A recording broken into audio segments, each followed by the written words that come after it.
বাংলাদেশের র্যাপিস্ট অর্থাৎ যারা ধর্ষণ করে তাদের উপর একটা জরিপ হয়েছিল। এটা প্রায় 1983 সালের কথা। তো জরিপে বাংলাদেশের একজন এক্সপার্ট জার্নালিস্ট হিসেবে আমি অন্তর্ভুক্ত ছিলাম। এটা এনজিওরা করেছিল বিদেশি জাতিসংঘের সাহায্যে। তো ওখানে আমরা প্রায় 130 জনের উপরে ধর্ষণকারীর সাক্ষাৎকার নিয়েছিলাম। আশ্চর্য ব্যাপার, জাতিসংঘ হতাশ হয়ে গেল। তখনই তারা খুঁজতেছে যে ধর্ষণকারীদের মধ্যে মাদ্রাসার ছাত্র আছে কিনা বা মাদ্রাসার হুজুর আছে কিনা। আশ্চর্য ব্যাপারে একটা মাদ্রাসার ছাত্র বা হুজুর পাওয়া যায়নি। তো আমি আমার নিজেরও এটা খুব বিরল অভিজ্ঞতা হলো তখন, যে আশ্চর্য 130 জনের মধ্যে একটা মাদ্রাসার ছাত্র নেই। এরা কি এই কাম করে না নাকি? খুবই খুশি লাগছে আমার। তো সেই আপনাদের ব্যাপারে এই জন্য আমার একটা দুর্বলতা আছে। আরো অনেক ব্যাপার আছে।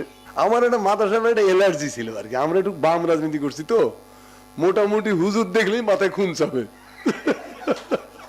এই লাইনের ছিলাম। তবে ভাগ্যিস আমরা সিরাজ শিকদারের মতো প্যাট্রিয়টের সঙ্গে ছিলাম, কোন হারামজাদা কমিউনিস্টের সাথে ছিলাম না।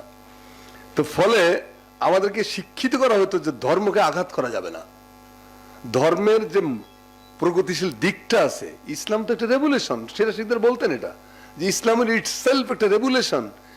ইসলাম গ্রহণ করছে কারা? সিরাজ শিকদার বলছেন যে প্রতারিতরা গ্রহণ করেছে। গোত্রপতি রাজা বাদশাদের বিরুদ্ধে গরিব নির্যাতিত দাসরা ইসলাম গ্রহণ করেছিল।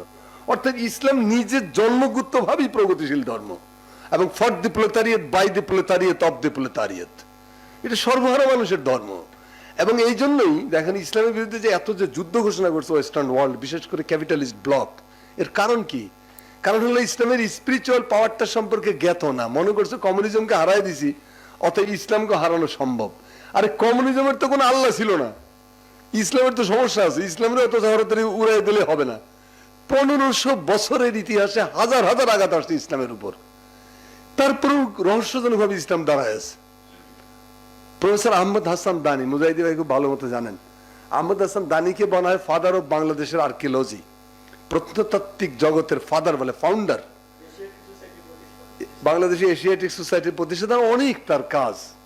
তিনি 71 সালের পরে তার দেশে থাকতে পারেননি, তিনি চলে গেলেন। জাতিসংঘ তাকে অ্যাম্বাসেডর করে পাঠালো যে মধ্য এশিয়ার মুসলিম দেশগুলোর অবস্থা কি, তখন এরা স্বাধীন হয় নাই।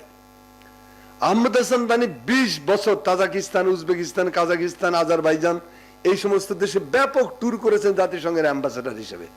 তো ঢাকায় তিনি যখন একটা ইন্টারন্যাশনাল কনফারেন্সে আসছিলেন, আমরা যারা ভক্ত ছিলাম তারা গেলাম। তারা বললাম যে আচ্ছা একটা জিনিস শুধু জানতে আসছি আমি বললাম যে 70 বছর কমিউনিজমের দ্বারা শাসিত হয়েছে মধ্য এশিয়া, তারপরে ওখানে ইসলামের একটা ঝড়ের মধ্যে তাসের ঘরের মতো কমিউনিজম শেষ হয়ে গেল, আবার যে ইসলাম সেই ইসলাম। ইসলামকে টিকিয়ে রাখছিল কিভাবে 70 বছরের ভয়ানক নিষ্পেষণের মধ্যে? তিনি বলছেন যে সিম্পল ব্যাপার, যখন বাইরের দরজা বন্ধ হয়ে গেল ইসলাম তখন অন্তরের দরজা খুলে দিয়েছে। বাইরে দাড়ি নাই, ক্লিন কমিউনিস্ট, কিন্তু ঘরের মধ্যে যখন ঢুকলো পারফেক্ট মুসলমান। এরা কেজিএস ধরতে পারেনি 70 বছরেও। যে কোরআন শিক্ষা করছে তারা কিভাবে? কোরআন শিক্ষা করছে যে প্রত্যেক সানডে হলিডে গুলোতে তারা আন্ডারগ্রাউন্ডের মধ্যে কিছু মাদ্রাসা করে নিয়েছিল। একটা বাড়ির নিচের তলা মাটির নিচে রুম করে নিছে, বাড়ি বানায় নিছে। সেই আন্ডারগ্রাউন্ড গুলোর মধ্যে কোরআন শিক্ষা দেওয়া, নামাজ শিক্ষা দেওয়া, এগুলো করতো। বিবাহ হয়তো কোর্টে হতো, কমিউনিস্ট পৃথিবী তো কোর্টে বিয়ে হয়, কিন্তু রাতের বেলা সবাই যখন ঘুমিয়ে যায়, কেজিবির এজেন্টরা পর্যন্ত ঘুমিয়ে যায়, তখন দেখা যায় যে গোপনে গোপনে এই বাড়িতে ও বাড়িতে মাটির নিচ দিয়ে যে রাস্তা করেছে তারা, সেখানে একটা নির্দিষ্ট বাড়িতে সব একসাথে হচ্ছে, হয়ে আবার ইসলামিক পদ্ধতিতে বিবাহটা দেওয়া হলো। বলে যে এরকম আরো অনেক ম্যাজিক আছে মধ্য এশিয়াতে, সেই ম্যাজিক দিয়ে ইসলাম ওখানে টিকে গেছে। এইটা কমিউনিজমে 1000 বছর শাসন করলো, ইসলামের কিছুই করতে পারতো না।